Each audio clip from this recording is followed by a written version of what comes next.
What if it isn't death which is to be feared? What if it is what lies beyond? There is no fear as potent as the fear of the unknown. No monstrous visage discovered yet has been as terrifying as the infinite potential for horror which exists before the mask is removed. That is why we humans, in our naive misunderstanding of the universal order, are gripped by the mortal fear of death.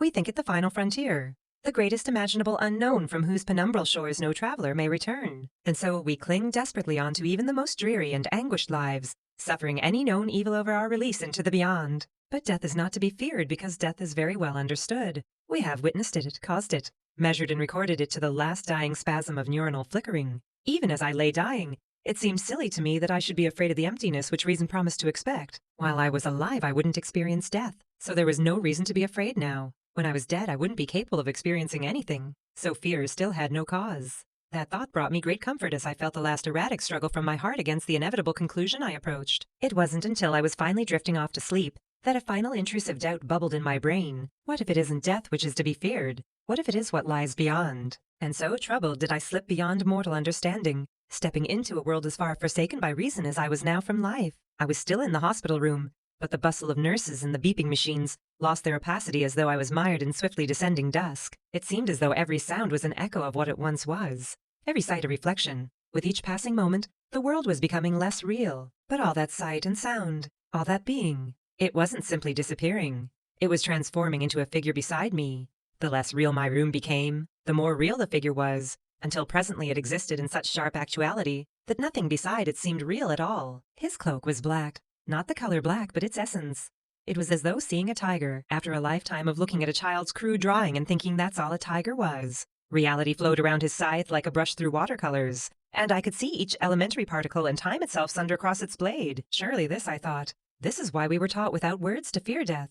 I clutched at my hospital blanket to cower from the intensity of the Reaper's presence, but the once soft cotton now flowed like translucent mist through my hands. I knew in that moment that nothing could hide me from the specter's grasp, for he was the only real thing in this world. You're late. They weren't words. My head ached from the strain of this knowledge as my lateness was burned into my awareness, imparted like an inescapable law of physics, as unequivocal as gravity. We don't have time for the usual speech. Hurry now. I felt myself swept up around him like dirt in a hurricane. Before I knew what was happening, we were outside the hospital, moving at such a frenzied pace that the world around me blurred into a dizzying tunnel of flashing light. If you're lucky, it will have gotten bored of waiting for you. I had too many questions, all fighting for attention in the forefront of my brain without any making their way out. You're quiet. I admire that. Usually people ask too much. What's the point? I asked. My voice felt flat and dead compared to his overwhelming substance. How can I try to comprehend something so beyond mortal knowledge? You can't, but it's still human nature to ask. We weren't slowing. If anything, our pace was increasing. I wasn't running or flying or anything of that nature. It was more like the rest of the world was moving around us while we stood still. A vague darkness and a heavy damp smell made me guess that we'd gone underground, but I couldn't say for sure. One question then I asked, what else is here besides you? And that is why questions are pointless. Death is not a place or person. It's all there is. Troubling thought, but made more so by the growing howl, which began reverberating the rocks around me. We still seemed to be descending into the earth, and the air was growing warmer and denser now. The sound continued to mount as though the world itself was suffering. Then what is it? What I'm here to protect you from? The rock split from a flash of his scythe, and the ground opened further into a sprawling cavern dominated by a subterranean lake. But I thought you said you were all there is. No, I said death was all there is. We weren't moving any longer. Light glinted off the scythe from some unseen source and streamed into the lake like a tributary. Once inside, the light didn't reflect or dissipate, but swirled and danced like luminescent oil. I thought you were death. Death is not a person. The light was taking a life of its own inside the water. The still surface began to churn with the enigmatic energy.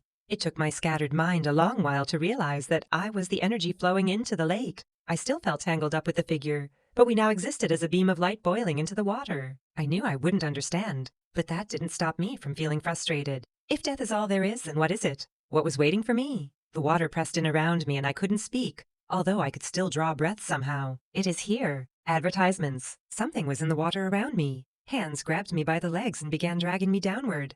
I was amazed to even discover I had limbs again. They felt so alien to me that it was almost as though this body was not my own. Light flashed from the side. Then again, the hands let go, and the howling rose once more. The Reaper was fighting something, although I couldn't make any sense of the battle except for the madness of thrashing water. The howling earth reached its crescendo, and the screams made the water around me convulse and contract like living fluid. Had the Reaper cut it? Was I safe?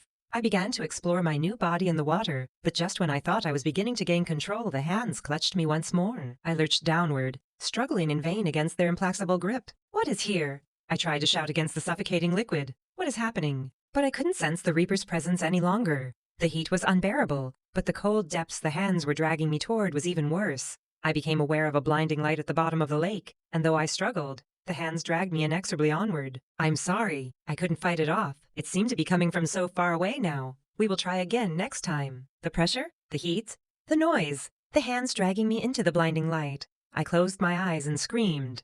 I was free from the water now, but I just kept screaming.